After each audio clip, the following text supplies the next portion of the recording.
I guess we just need to see if it turns over. Pretty nervous.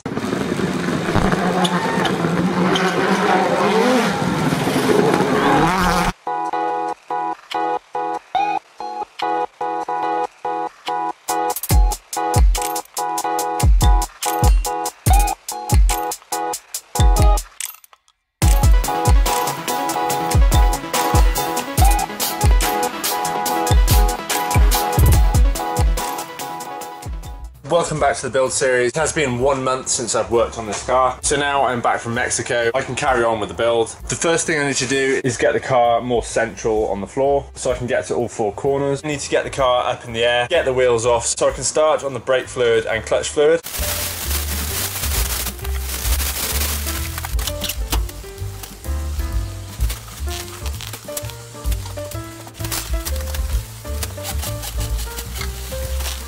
Now I can get to all 4 corners.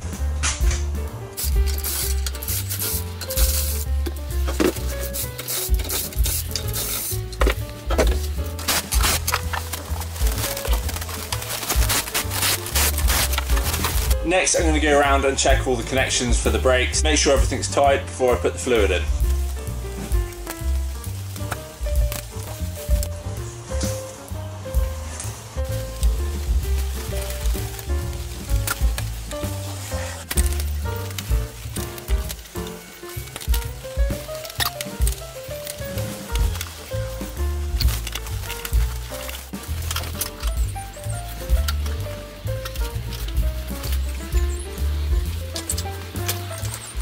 One thing I did forget to install on the engine was the knock sensor, so I'm just installing it now.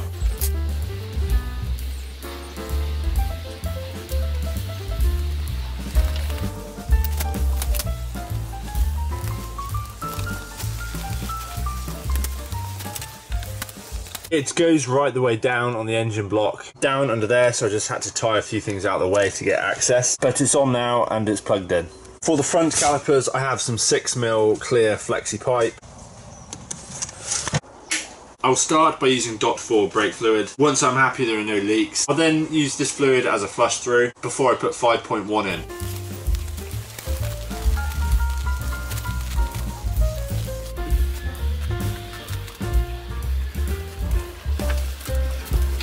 Starting with the near side rear, the caliper furthest away from the master cylinder, I'll start pumping the brake fluid through.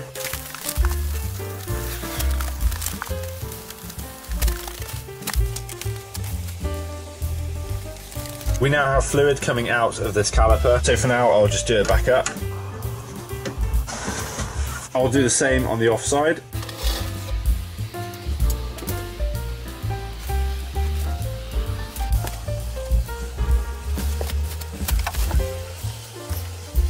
Now it's the same deal for the front 2 calipers. This is just a process to fill the lines with fluid. After that, with an extra pair of hands, I can bleed the brakes properly.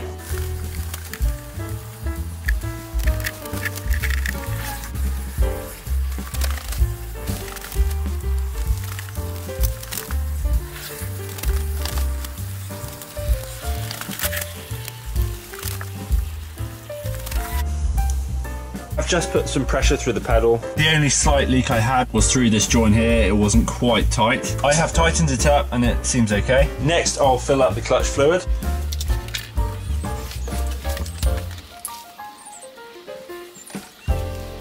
So again, on the clutch system, I'm just drawing some of the fluid through so it's ready for proper bleeding. And it's not taken long before I've started spilling brake fluid all the way down the side of the turbo.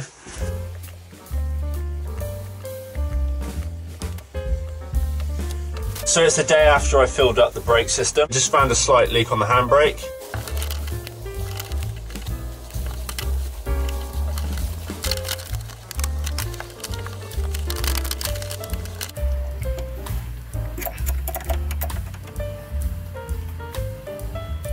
Now I'm going to put some power steering fluid in the reservoir. This will need to be bled once the car is up and running.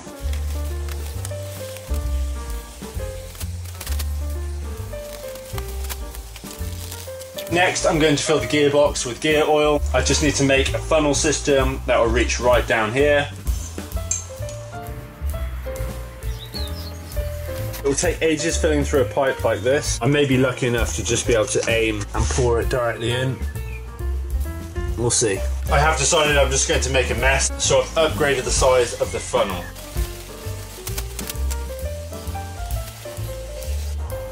Still slow.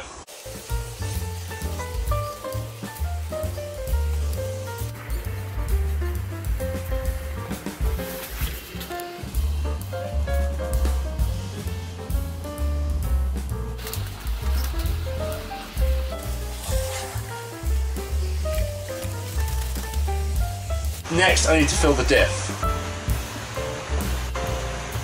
So the plan to get the oil into the diff is to use this plastic washing up liquid bottle and simply squeeze it into the diff.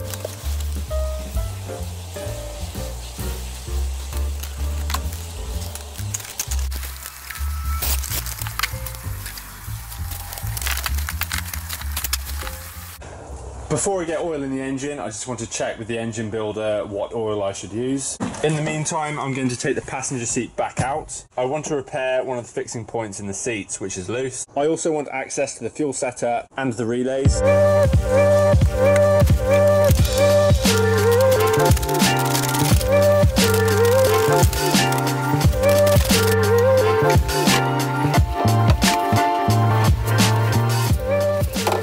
Next, I'll take all of the covers off so I can get to everything easily.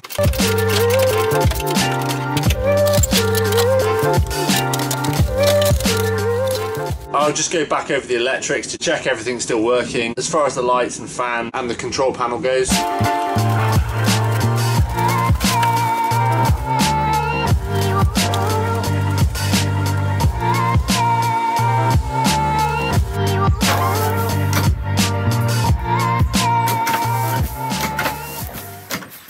Ran up the wipers. I just need to adjust this top as it is touching this cover.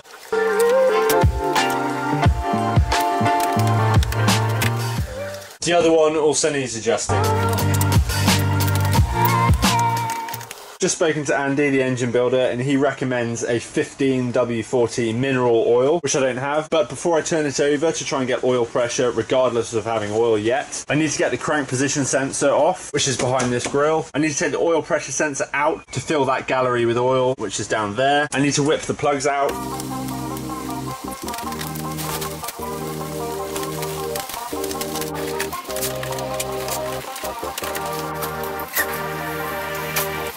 Now you can see we can get to the sensor in there.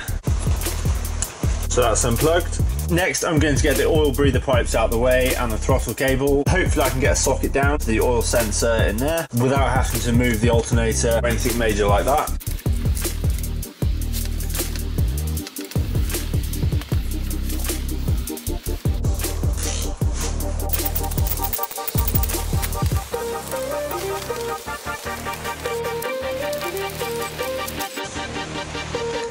I need to get the plugs out, which means moving the air intake out the way.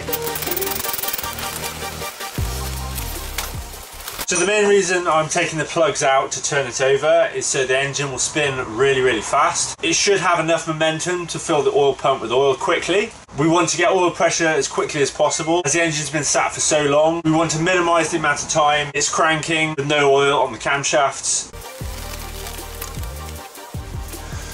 That's the fourth coil pack out.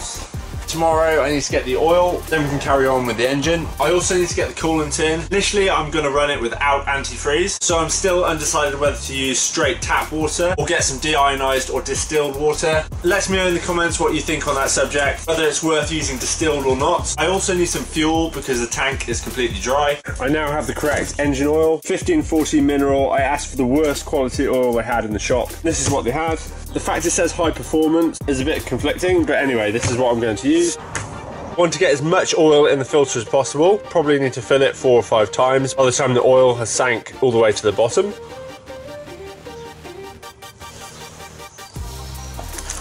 You see the bubbles coming out. So I'll just leave that settle down and then I'll top it up. Got some deionized water, so while I wait for the oil filter to do its thing, I'll start getting some water in the cooling system. I have not figured out exactly the best technique here. I can fill through this header and I will fill the radiator separately, so I need to take the ducting back out to get access to fill it. I also need to get the remaining hose clamps on the pipes.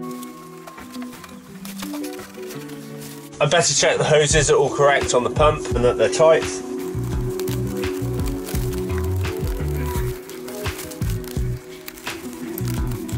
I have left the filter for a while now. You can see it's fairly well topped off, so I'll get it back on the car.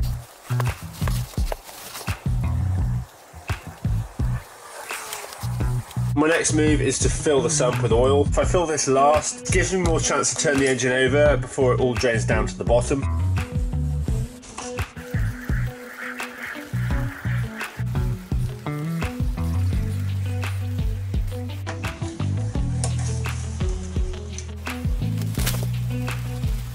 I'm not sure how much oil this is going to take, so it will be trial and error. I think it's just about reached capacity now.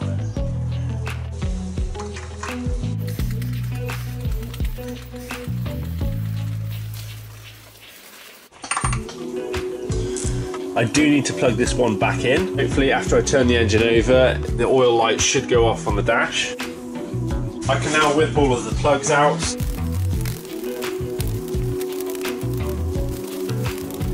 It does feel like yoga half the time, trying to work on this engine. Last plug out. I'll do a final oil level check. So the engine has oil, the crank sensor is disconnected, oil pressure sensor's back in, the plugs are out. Now I need to get water in the cooling system. I'll start with this hose that feeds the pump.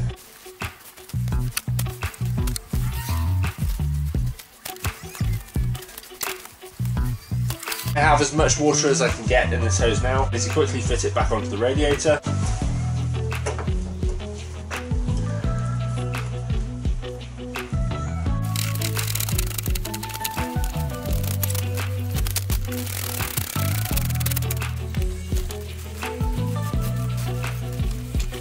I now have water up to the top of the radiator. Just let it settle for a minute or two and then recheck the level before I fill this pipe and connect it back up. In the meantime, I can start filling the header and let it slowly sink down into the engine.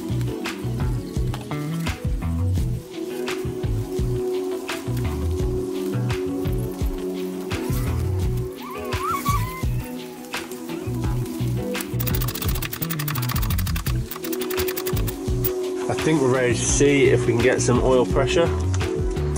We need to make sure that that red light goes out. I guess we just need to see if it turns over. Pretty nervous. That's the noise of the starter solenoid. I think I'll manually turn the engine just to see if it's free. So the engine turns over. We could have a weak battery. Yeah, the battery voltage is low. I'll have to get the battery charged up and try again. It seems like a good place to finish this episode. Sorry to end on a cliffhanger. As always, if you have any questions about the build, leave them in the comment section below. Like, comment, subscribe, and I'll see you very soon.